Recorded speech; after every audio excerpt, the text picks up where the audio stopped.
Hello guys! Hello! First sign Leo Aries Sagittarius. Welcome dito sa aking channel, Kapalaran 888. Welcome!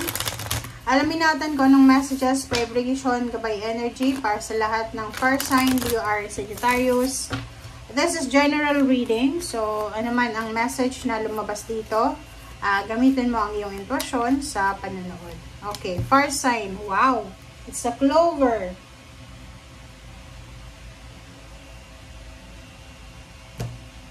Okay, it's number 6, 6 of Pentacles. It's a 6 of Wands. Ano man ang 6 na to, it's a balance card. Sinasabi ng baraha sa'yo na it's a lucky card, lucky number. Dito sinasabi na may good luck, good fortune ang posibleng darating sa'yo. It's a financial peace, it's a financial balance, security, and then harmony. So, sinasabi ng baraha sa'yo na first sign Leo Aries Sagittarius, may paparating sa'yo na financial new beginnings or financial success or financial inflow or financial abundance. Okay.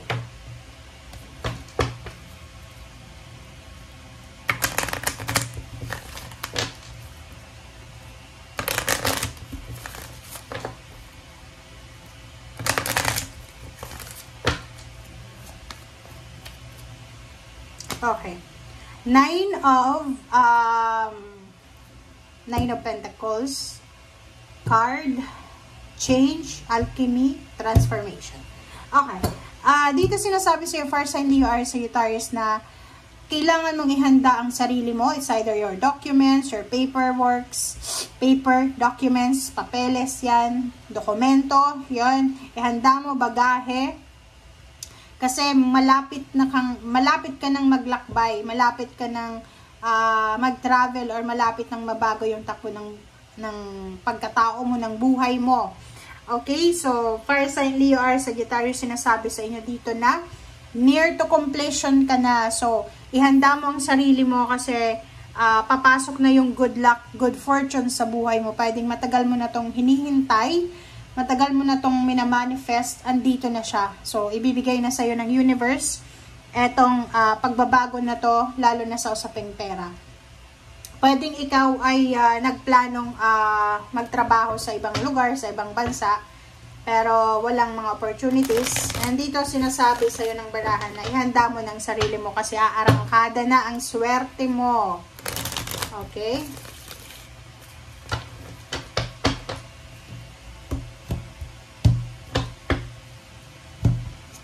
Okay.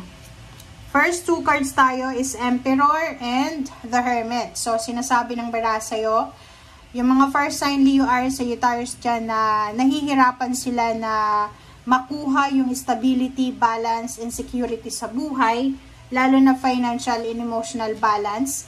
Dito sinasabi na mahanap mo yung rason, mahanap mo yung dahilan, mahanap mo yung paraan, mahanap mo yung daan papunta doon sa stability and balance. Lalo yung nahihirapan na maipromote sa trabaho, nahihirapan mag-apply ng trabaho, nahihirapan na tumaas yung sweldo or magkaroon man lang ng mga benefits sa isang company. Dito sinasabi na ipipresent sa'yo ng universe yung liwanag. Diba? Parang imaginein mo na for several years or for several decades na sobrang gulo ng paligid na parang hindi mo alam. Alam mo kung ano yung direksyon na gusto mong tahakin, pero hindi mo alam kung ano yung daan, kung saan yung daan papunta doon. So, ngayon, sinasabi ng baraha sa'yo na makikita mo, kasi maliwanag parang sa right side and left side ng pathway or ng journey mo, ay may liwanag doon na makikita mo kung ano talaga ang dapat na bigyan ng focus. So, iwasan mo yung takot. Huwag kang matakot sa kung ano man to na direksyon na pinipresent sa'yo ng universe. Marami kang matatanggap na balita sa good news, confirmation, answered, prayers, or any good news or communication siya na talagang makakatulong to sa'yo, lalo na kung matagal ka nang naghihintay.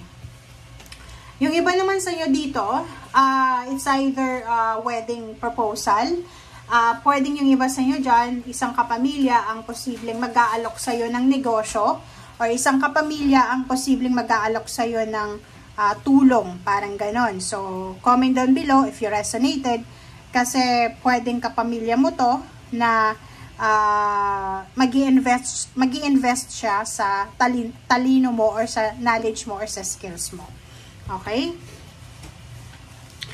Physical health, emotional health, sobrang maganda kasi makaka-recover ka. Kung may mga health issues ka, like mga sakit ka sa katawan mo or nararamdaman kang sakit, dito sinasabi na makaka-recover ka sa kung ano man health issues na yan. Okay? Okay, so dito sinasabi ng barahan na makinig tayo sa sinasabi ng intuition. Makinig tayo sa sinasabi ng intuition kasi marami kang talagang matatanggap na balita or good news or any communication na pwedeng makatulong sa'yo, lalo na sa pera, sa pagbabalanse, or lalo na sa emotion. So dito nakikita mo na yung balita na darating sa'yo, it's either a job offer, career offer, business offer, or isang pagkakataon siya na kumita ka ng extra money. Okay? Isang happy occasion, joyful, blessed occasion ang posibleng darating sa'yo. And nakikita ko sir dito, in terms of relationship, in terms of family, maraming magsisimula sa pamilya nyo. Like, maraming relationship ang pwedeng magsimula, uusbong yung relationship. Yung iba naman sa inyo is pwedeng love life, diba? Parang maraming love life ang pwedeng mag-level up.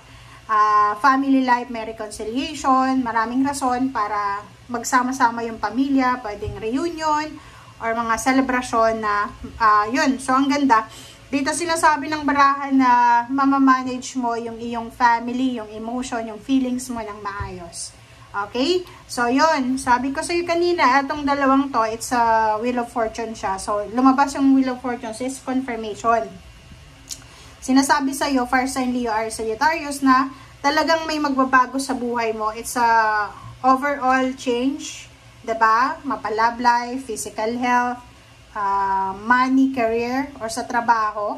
Talagang magbabago. May pagbabagong magaganap. So, bibigyan ka ng maraming choices and options ng ating universe para mahawakan mo itong minamanifest mong pera na to, itong pagyaman na to, itong success na to. Okay? So, sa ilalim niya is 8 of Pentacles and then 10 of Pentacles. Diba? So, talagang swerteng-swerte ka. Okay? First sign Leo, Aries, Sagittarius. Aarangkada na yung swerte para sa'yo. So, kung ano man to na gustong pumasok sa buhay mo, mapa-relationship man, mga opportunities yan na pwedeng pagkakitaan, grab the opportunity guys. Okay? Iwasan mong matakot. Okay? Huwag kang matatakot. Kasi yung pathway, yung journey na kumbaga tatahakin mo is talagang nakadestiny yan sa'yo and maliwanag na. Okay? Thank you guys. Bye!